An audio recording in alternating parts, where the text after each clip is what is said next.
moves. It moves. I can't even explain it. I felt it in the side of my hip at first. Like kind of here, here-ish. Reaching back to my glute. And I'll flex, my butt muscles on one side or the other. Not like I'm jumping into a flex. It's a relaxed state. And then I begin to feel it kind of relaxing and stretching on its own. This is very calm and relaxed. And then I'll give it a little bit of a flex.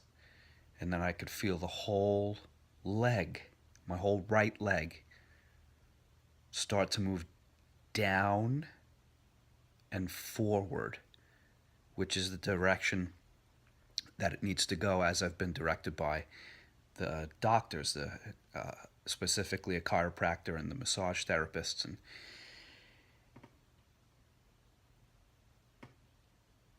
there's a 1.5 to 2 inch discrepancy on my right side. It's 1.5 to 2 inches higher or tilted than the right leg. So there's an enormous amount of ground that needs to be taken.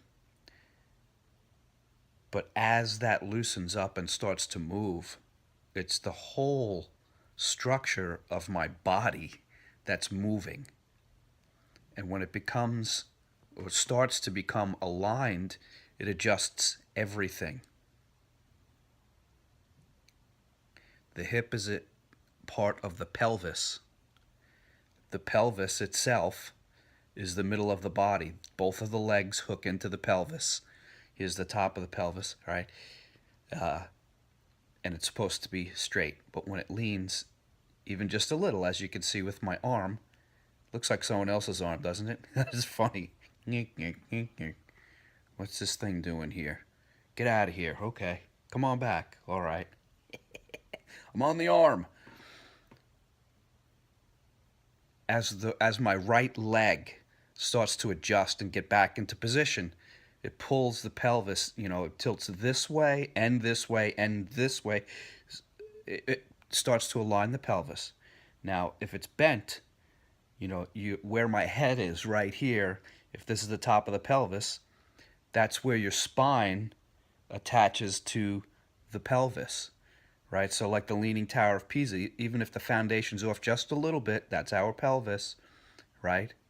When your knee, your foot, your whatever is jacked, 27, 26 bones in the foot, when all these things get jacked, it tilts the pelvis. It has to. It's all connected.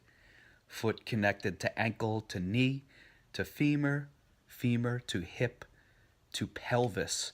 When it's tilted, everything you own, it just has to be tilted. It's not like a concept or a could be. It has to be tilted, and that's all of us, my friends. When that's tilted, the spine is tilted. The spine's supposed to be, supposedly straight. It's got its natural curves, kyphotic and lordotic curves, which are exaggerated or not exaggerated enough in most of us. When the pelvis tilts, it tilts the spine. It must do that. Foundation's off in a building, Leaning Tower of Pisa. It's tilted. When it tilts, the body starts to struggle to make it straight, pulling on muscles that don't normally pull. When this happens, things contract. When things contract, they go from this big to this big. They get smaller. If you bend a hose and it's supposed to have water running through it, it negates and stops the flow. In the body, when things twist and turn, the flow that gets stopped is your energy. It's your blood. Okay? It's the electricity in the body. When we get an EKG or an EEG, it measures E is electric, electrocardiogram, electroencephalogram. When the body is not aligned and jacked up, as mine is very much so right now from a gnarly motorcycle accident, I was run over by a car. I went across 3 lanes of traffic in Los Angeles on one of the busiest roads in the country, in the world. I was doing 70 to 75 miles an hour, bounced off a car, went under an 18-wheeler. Me and the motorcycle. Bounced off another car in the right lane. I went from the left lane, middle of the left lane and the middle lanes, bounced off the car under an 18-wheeler. Miraculous that I'm here. Then bounced off a car in the right lane and then was consequently run over by that car. Okay? 8 years later, this was '09, it's 2018 now, the 1st of February. All of that trauma, bending, twisting, when I was run over, traumatized my legs. Okay, my shoulder, my spine, everything from, 75 miles an hour to zero in a couple of seconds, and feet. Jacked my body up. This being said, several years later, I'm dealing with the aftermath. And this was not linear, just so you know. It's not like I went from really hurt, this was, I'm good, I'm bad, I'm good. I can climb stairs, I can't climb stairs. The people that know me and love me have been, and myself, like, what's going on with this guy? It's non-linear, it's all over the place. When things get bent and jacked up over time and they don't get healed properly, when you don't put the proper stuff in the body heals the best it can. It's always doing the right thing. It's always doing its best. But when things get constricted, right? Energy stops flowing. The right side of my body is much colder than the left side of my body, right? So here I am healing. I use myself as an example. You got to start thinking straight, because our actions are defined by our thoughts. You think and then you do. When you start to realize that we're crazy up top here, then you can start to observe that. Don't change it. You just realize when it's going on, and then you get to see it's not you and it's not what's actually happening. Then you get to choose from there. I've chosen to be healthy.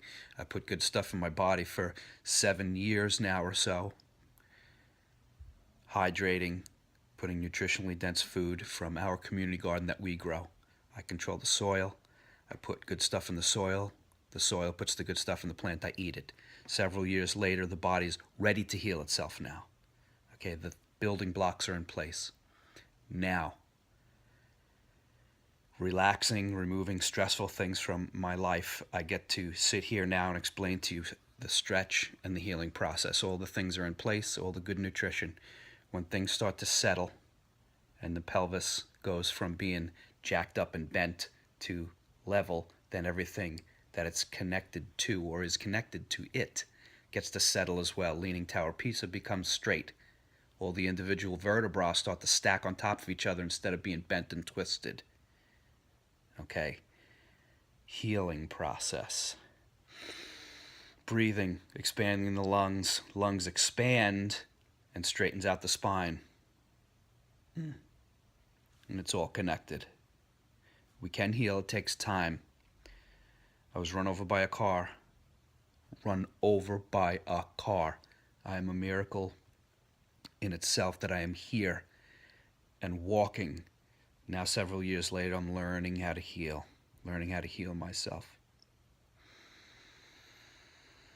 Breathing. Letting the body settle. Relaxing. Stretching. Learning the injuries. Learning how the body's bent and twisted. And learning how to straighten that out. The body's enormously intelligent. When we cut it, it heals itself. It has the intelligence. We just have to put the building blocks in place, which is the nutrition, which is the thinking process to make the right choices to heal. And having a knowledge of the human body, a licensed professional, such as I am, an expert with it, I have the basic knowledge to heal myself. And it's working very well. And I wish that for you. Here's to your health and here's to your healing. Put the proper things in the body. Begin to observe the thought process and realize the monkey mind, as the Buddhists say, it's nonstop. Observe it. And then you realize it's not you. Then you start to make healthy choices. Instead of getting caught up in the mayhem that goes on here, you make a positive choice. Take care of your body, and then the body takes care of itself. Learn to let the body heal itself. proper nutrition, proper thoughts, hydrating with good water.